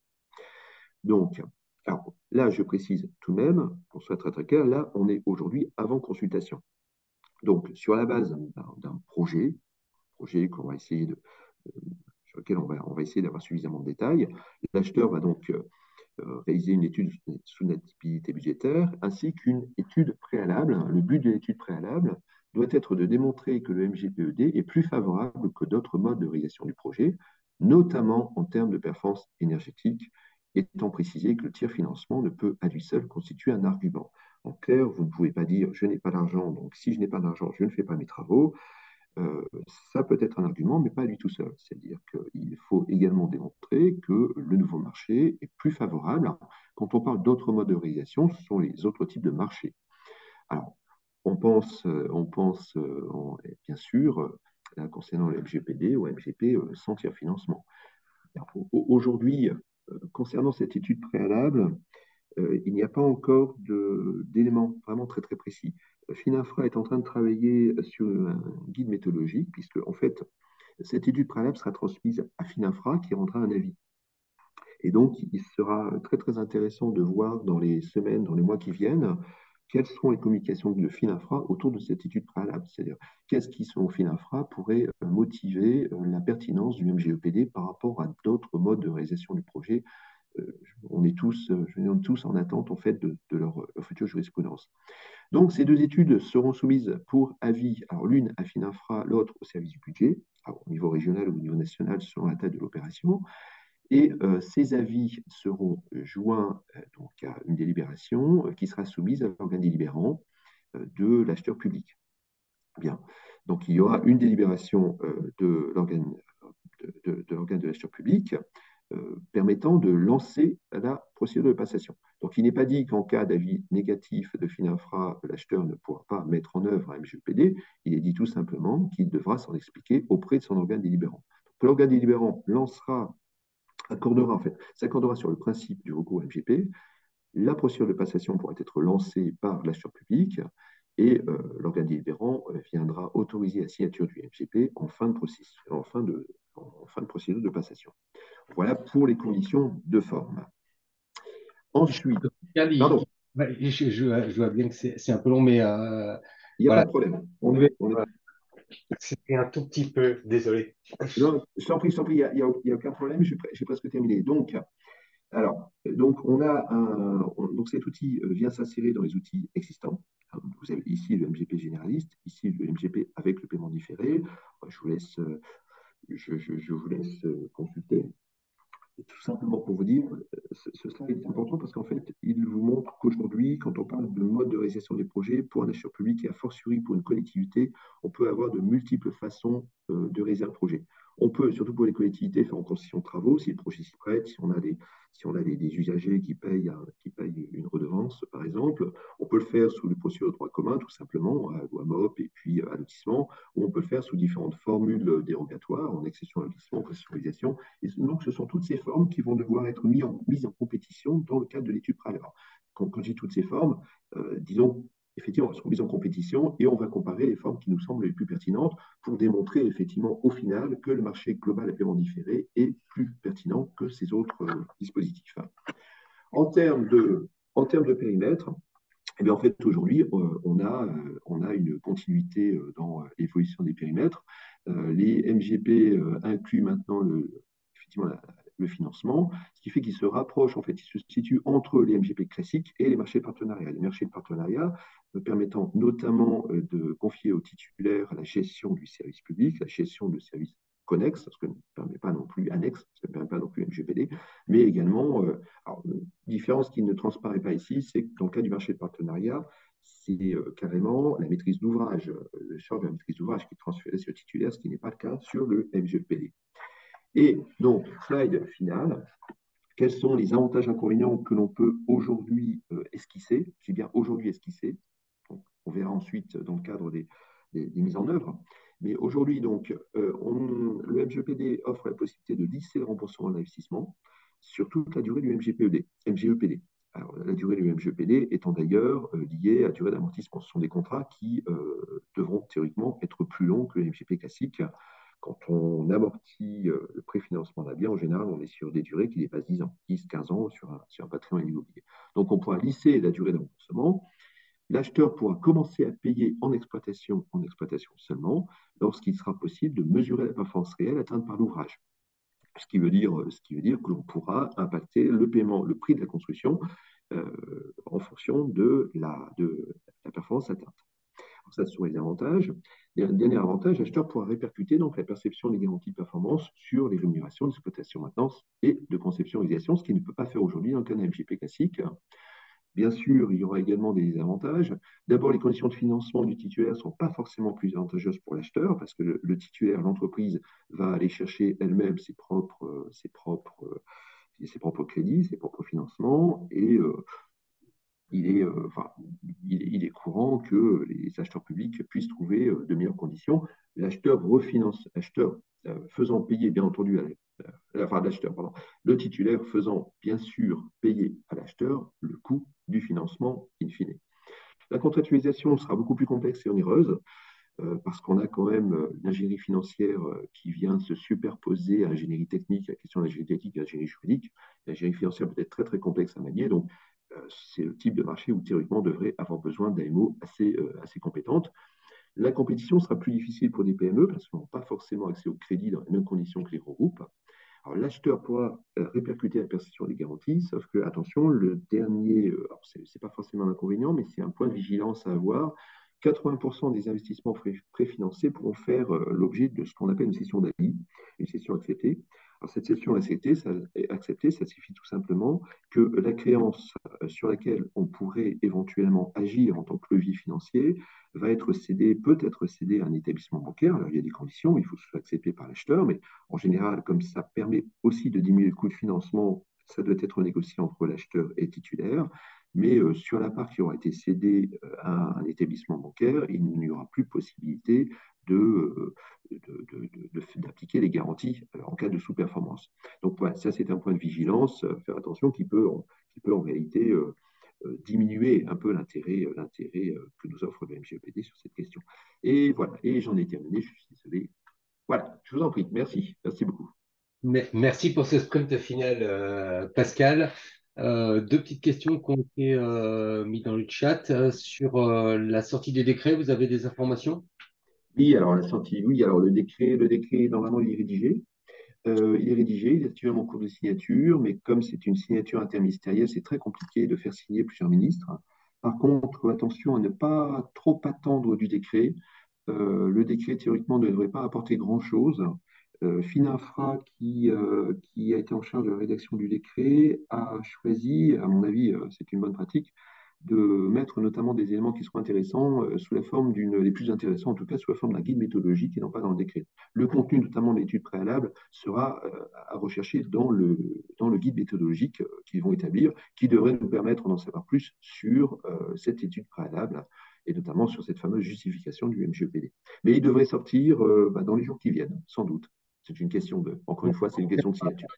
Donc, vous nous tenez informés et nous, on tient tout le monde informé. On tient Pas collectivement de tout le problème. monde informé, à la fois de la sortie du décret, mais aussi des guides dont tu viens de parler. Et puis, la deuxième question me permettra aussi de faire l'introduction avec l'intervention de Guillaume Perrin sur le sourcing opérationnel. Donc, comment on se tient au courant des premières expérimentations, des premières expériences? Est-ce que de côté Cerama, vous avez une démarche particulière? Alors oui, on aura une démarche particulière, bien entendu, mais qui n'est pas encore vraiment finalisée aujourd'hui, qui est en cours de négociation. Je ne peux pas forcément trop en parler. Je vous renvoie vers notre site sur lequel vous trouverez les éléments en temps voulu. Juste une petite précision, puisque Finafra aujourd'hui, bon, cette procédure de forme, je dirais, existe déjà pour les contrats de partenariat, pour les marchés de partenariat aujourd'hui. Finafra avait l'habitude pour les marchés de partenariat de publier les avis sur son site. Et j'espère qu'ils continueront à le faire. Je n'aurais pas posé la question, j'espère qu'ils continueront à le faire pour les MGEPD. Mais je dois vous dire que c'est souvent une mine d'informations, puisque par transparence, on voit bien selon les projets ce qui peut motiver la mise en œuvre d'un MGEPD, ce qui peut motiver plutôt un avis favorable de Finafra ou un avis. Alors, les avis défavorables, malheureusement, sont rarement publiés, et les avis favorables, en fait, nous donnent pas mal d'informations sur ce que l'on peut mettre nous-mêmes dans nos études préalables. Merci beaucoup. Et puis, sans doute qu'on Oui, refera des webinaires ou des réunions d'échange pour travailler là-dessus. Et sans plus, on va passer tout de suite à Guillaume Perrin. Je m'excuse vraiment, Guillaume, on a pris un peu de retard. Et voilà, tu es le dernier à intervenir. Tu peux partager l'écran si tu le souhaites. Bonjour à tous. Je vais essayer du coup de peut-être synthétiser à ce moment-là mon propos pour vous parler effectivement du modèle de contrat de performance énergétique qu'on a travaillé avec les différents modèles au niveau des marchés publics. Et puis pour prendre la suite de ce qu'a indiqué Pascal, on a un groupe de travail qui est commun entre l'ADEME, le CEREMA et nous, Finafra et la Banque des Territoires également, pour travailler sur l'expérimentation en pratique de ce CPE avec tiers financement et donc avec un appel à candidature des collectivités intéressées, ce qu'on prendra en charge une partie du financement des études préalables pour celles qui souhaitent déployer ce nouveau modèle. Un mot effectivement pour vous parler de ce closier type qui a été développé au sein du programme ACTE. Alors je le rappelle, le programme ACTE, c'est un programme dédié à la rénovation énergétique des collectivités avec un ensemble de centres de ressources, là où vous trouverez tous les documents du closier, et une partie effectivement d'aide au financement via des sous-programmes, des appels à projets, notamment l'appel à projet chaîne, dont on a le jury demain. Si certains d'entre vous avaient candidaté, vous pourrez rappeler vos correspondants après demain en l'occurrence. Le kit CPE, du coup, a été travaillé en partenariat avec un certain nombre d'acteurs, co-signés, donc à la fois du privé, les acteurs du privé, à la fois les acteurs côté bâtiment et énergie, à la fois également côté public et notamment l'ADEME, de manière à produire un document qui comprend différents éléments. Un guide d'accompagnement avec certains focus, certaines recommandations. Je vais revenir dans mon intervention de manière synthétique puisque le temps file. Des documents juridiques qui vont permettre effectivement de mettre en place la base de son CPE, à savoir un CCAG, un appel public à la concurrence et modèle de règlement de consultation, applicable d'une part en un modèle pour la procédure de la compétitif, d'autre part pour la procédure avec les négociations, et un modèle de CCAP qu'on a fait très réduit puisque c'est le CCAG qui est vraiment le socle. Pour le dire très brièvement, ce kit-là, notamment CCAG et la APC modèle de RC, sont, enfin, le CCAG en particulier, c'est le dictionnaire. Quand vous écrivez un roman, une histoire durable, c'est effectivement dans le CCTP que ça va s'écrire au niveau local. Et quand vous avez besoin de vous référer à la définition d'un mot précis, vous allez consulter le dictionnaire en ligne maintenant. En tout cas, c'est cette notion de référence qui est présente. Par contre, il n'y a pas de CCTP puisque c'est propre et lié au projet. Et donc, on a fait le choix de se concentrer sur vous faciliter la partie juridique de lancement des marchés pour qu'après, vous puissiez vous concentrer sur la partie technique propre à votre projet. Dans cette présentation, je voulais attirer votre attention sur certains points particuliers qui nécessitent effectivement une réflexion au sein du CPE lorsqu'on l'établit, lorsqu'on négocie et lorsqu'on le suit dans la durée, puisque c'est l'un des gages de succès du CPE, c'est d'avoir ce suivi dans la durée, mais en partant d'une base qui est quand même suffisamment solide dès le départ, d'où l'importance de bien se poser le maximum de questions. C'est un peu l'idée aussi de l'étude portée par Finafra sur cette soutenabilité lorsqu'on est en tiers financement. Je vais attirer votre attention sur quatre points, trois on va dire à peu près, dans la dizaine de minutes qui me restent. Il y en a un certain nombre d'autres points sur lesquels on pourra rebondir, ou lors de ce webinaire, ou par échange bilatéraux avec les équipes évidemment, ou bien entendu dans le guide d'accompagnement du closier dont je vous parlais précisément. À retenir pour les éléments essentiels du CPE, donc on les a vus, c'est savoir d'où on part, vers où on va, et à chaque fois, et sur quelle durée évidemment. Et à chaque fois, ce qui va nous permettre de cranter les points d'attention, les dérives, les écueils rencontrés, et donc l'application d'indemnisation, de pénalité lorsque on n'atteint pas soit le cadre du contrat d'acquis défini, soit de la non-atteinte de l'objectif performantiel, qui est la base effectivement de ce contrat de performance énergétique. Le premier point du coup qu'on va regarder, c'est la question de la durée d'un contrat. Donc on l'a vu avec le NCPE, les durées moyennes d'un contrat de type MPGP, avec les types de contrats aussi existants. Il s'agit de retrouver le bon équilibre entre un contrat qui ne serait pas trop court, puisqu'il s'agit évidemment de trouver un équilibre entre vous, maîtrise d'ouvrage, et de l'autre, effectivement, le porteur privé qui va suivre dans la durée, réaliser les travaux et les corrections économiques des travaux qui s'affichent bien. Il s'agit également d'avoir une durée suffisamment pas trop courte pour s'assurer que l'objectif de performance est bien atteint, ce qu'on a pu définir par rapport à notre état zéro. Il ne s'agit pas non plus d'aller vers le trop long, et c'est un peu la critique qu'on avait du dispositif CPE au début des années 2000, avec une nécessité de mieux suivre, parce que la notion est apparue, avec la nécessité de mieux suivre aussi côté collectivité, puisqu'il s'agit évidemment de ne pas laisser le délégataire, l'attributaire du marché, s'endormir sur ces éléments-là, et bien de réussir à le challenger en permanence pour rester cohérent par rapport à la durée d'amortissement des différents travaux, la nécessité de remise en concurrence régulière, comme on l'a en tant que collectivité, c'est un gage de performance aussi du côté des attributaires du marché. Savoir aussi être cohérent par rapport à l'usage du bâtiment, c'est un point qui est extrêmement important, à savoir qu'effectivement, un bâtiment qu'on définit aujourd'hui, on l'a tous vécu en tant que collectivité, il va évoluer vers différents usages, soit par plus d'usages à l'intérieur, je pense aux écoles, ou à l'inverse, aspect négatif, soit par changement total d'usage. Et donc, ce qu'on aura pu définir dès le départ sera peut-être plus forcément adapté à N plus 15 ans, plus 20 ans ou autre à ce niveau-là.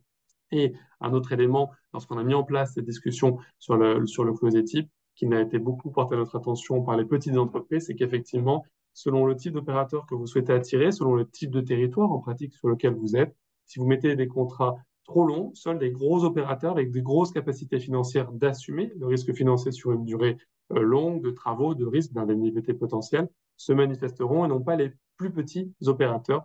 Donc à vous de voir aussi selon la typologie d'acteurs que vous souhaitez accompagner aussi sur votre territoire dans le lancement de vos marchés. Un autre point d'attention dont je voulais parler avec vous aujourd'hui, c'est la question de la situation de référence. Et qui dit situation de référence dit tout de suite protocole de mesure. Les deux sont évidemment liés. La situation de référence, c'est l'état zéro du contrat. Dans quel état est mon bâtiment, voire mes bâtiments lorsqu'on va faire un marché groupé, qui, en termes d'usage, en termes d'utilisation en tant que tel, donc les jours et horaires d'ouverture, quel type de public ça accueille, à quel moment on a besoin de telle puissance de chauffe, de tel éclairage, de telle utilisation d'outils numériques ou autres, tout ce qui va être plan, surface, adapté au contexte local, donc notamment la rigueur climatique, les DJU, etc., et l'ensemble des éléments techniques, l'isolation de l'enveloppe, de la toiture, l'utilisation des planchers sous plafond, etc., source de production d'énergie, installation technique, âge des installations, etc., etc. Il s'agit de bien faire l'état du point zéro aussi par rapport à une période suffisamment significative par rapport au temps de chauffe, c'est à ça que je pense plus particulièrement, mais ça marche aussi pour d'autres, pour s'assurer qu'on ne prenne pas une année qui n'est pas significative du climat d'aujourd'hui et surtout du climat de demain aussi. Donc d'être sur un panel de réflexion sur la période historique dite représentative de 3 à 10 ans avec éventuellement des corrections des facteurs, notamment lorsqu'on a des effets canicules ou autres, qui peuvent être à prendre en compte pour être cohérents sur la consommation réelle souhaitée à l'avenir du bâtiment eu égard aux évolutions climatiques. Elle est établie par le maître d'ouvrage, elle peut être discutée pendant la phase de dialogue et de négociation, elle sera finalisée et après, lors de dossiers de demande des offres finales et contractualisée en tant que telle. Le plan de mesure, le protocole de mesure, il vient tout de suite en complément de ce point réseau qu'on a mis en place. D'abord, vu la maîtrise d'ouvrage et partagé ensuite avec le délégataire, parce qu'il y a plein de bonnes idées qui peuvent permettre d'affiner un peu l'approche et cette photographie au temps T.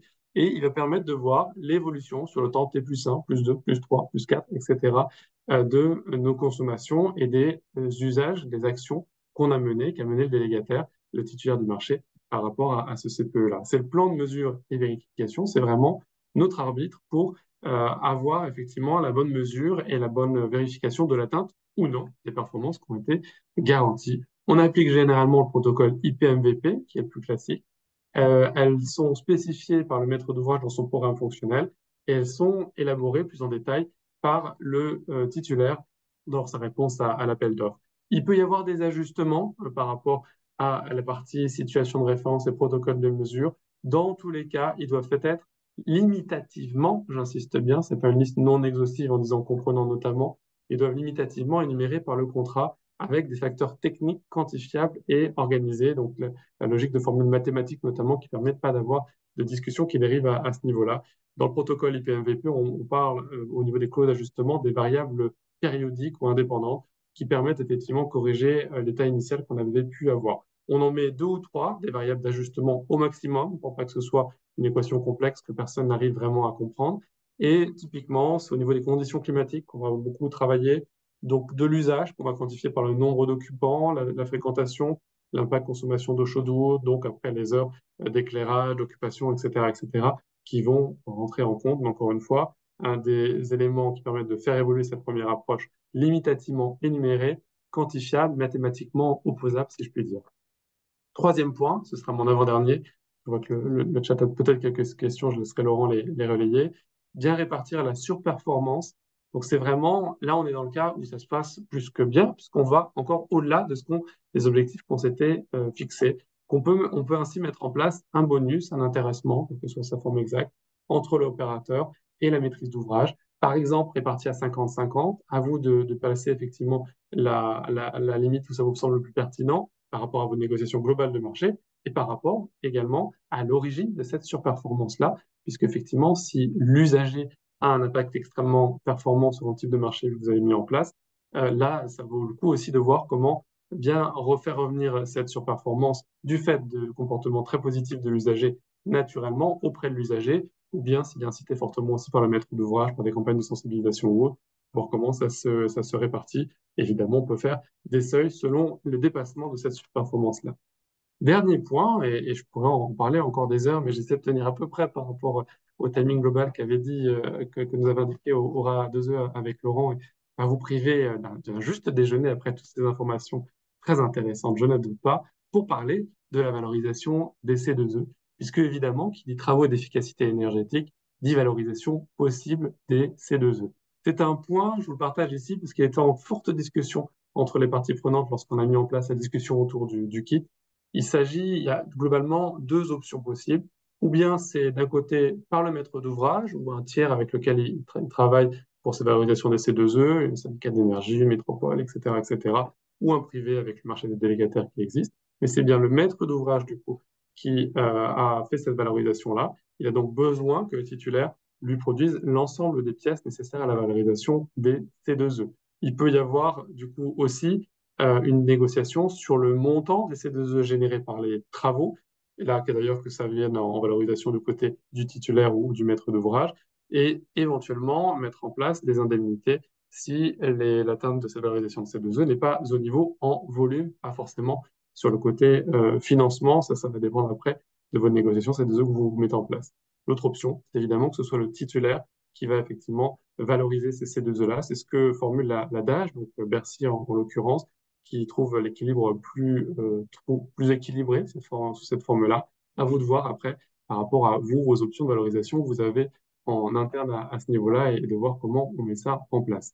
Évidemment, marché performantiel, donc pénalité classique, en cas de non-respect des obligations contractuelles, et elles sont à la fois en sanction et en réparation. Elles sont forfaitaires, et l'autre élément à avoir en tête, c'est qu'elles ont un caractère libératoire. Donc, une fois que vous avez exigé ces pénalités, qu'elles ont été versées par rapport à une grille forfaitaire appliquée, vous ne pouvez pas en demander d'autres pour remettre l'accent sur un manquement contractuel qui aurait été mis en place. C'est bien différent les pénalités des indemnités qui, elles, sont directement liées aux objectifs de performance garantie. Donc, CF, ce que je disais précédemment en l'occurrence, on a fait le choix dans notre kit de nos CCAG type, du coup, le kit le ZIE type CPE, de plafonner ces pénalités. C'est aussi un point de négociation assez fort avec la profession. Ça permet de rassurer les candidats, donc à la fois les grands, mais aussi les petits aussi, lorsqu'on a des groupements d'artisans qui souhaitent être présents sur ce type de contrat-là. J'en arrête là peut-être pour prendre une ou deux questions, pour vous rappeler également qu'il y a beaucoup d'autres sujets que vous trouverez dans le guide d'accompagnement à ce closier-là, qui est effectivement disponible en ligne sur notre site, en rappelant bien que la clé d'équilibre d'un CPE, c'est bien un équilibre gagnant-gagnant entre la maîtrise d'ouvrage attentive et carrée dans la rédaction de ses documents de marché, mais attentive et carrée aussi dans son suivi pour challenger utilement son titulaire qui, n'en doutons pas, sera d'autant plus sérieux et efficace. Laurent, est-ce qu'on a quelques questions à prendre Merci avant beaucoup. de clôturer ce webinaire?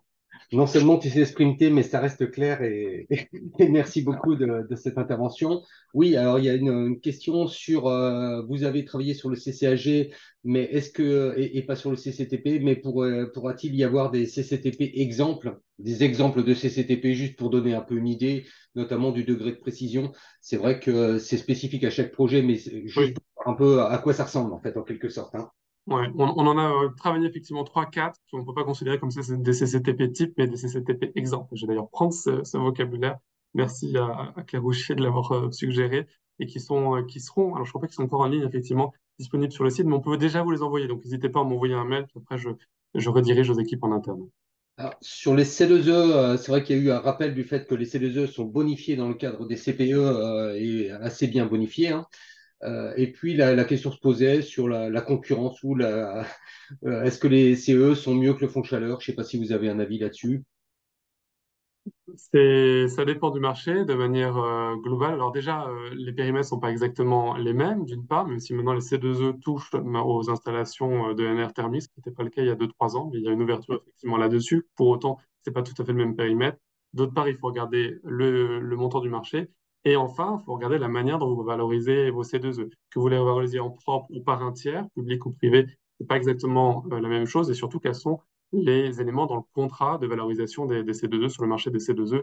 Ça, c'est la négociation bilatérale. Donc, je ne peux pas donner une réponse de manière globale. Ça dépend du projet à chaque fois pour faire une étude précise.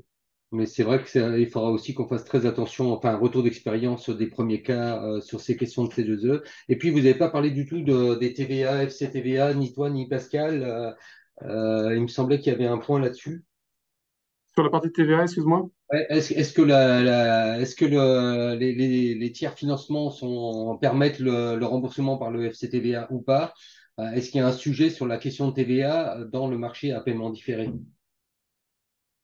Eh bien, comme je vois aussi que Julie Poussel a levé les sourcils sur cette question, on va utiliser notre carte joker, que ce soit Cerema ou Acté, pour dire qu'on y répondra par mail un petit peu après. Je prends la question, on l'avait jamais eu à la traiter encore, à ma connaissance. C'est une bonne question. On vérifie et on va synchroniser d'ailleurs avec Julie et Pascal pour faire une réponse commune. Et puis, alors, pour ma part, c'est vrai. Alors, je vois qu'il y a. Ah oui, oui, pour ma part, je m'interrogeais. Du coup, on aura bien deux termes de paiement. On aura le terme de paiement, comme d'habitude, sur les coûts d'exploitation. C'est ce qu'on connaissait dans l'MGP habituel. Et à ce terme va se rajouter un autre terme sur un autre terme de remboursement. Je ne sais pas comment on appelle ça, une redevance annuelle de remboursement des investissements. C'est bien ça. Il y aura deux paiements séparés pour l'opérateur. Oui, ça peut être construit de cette manière-là, absolument. C'est pas forcément une obligation pour le coup, mais ça peut être rédigé ainsi dans le contrat. D'accord. Alors, je sais pas s'il y a d'autres questions. Il y a bien Grégoire qui a posté d'ailleurs sur les C2E, effectivement, la fiche bonifiée qui existe du coup, donc c'est intéressant aussi.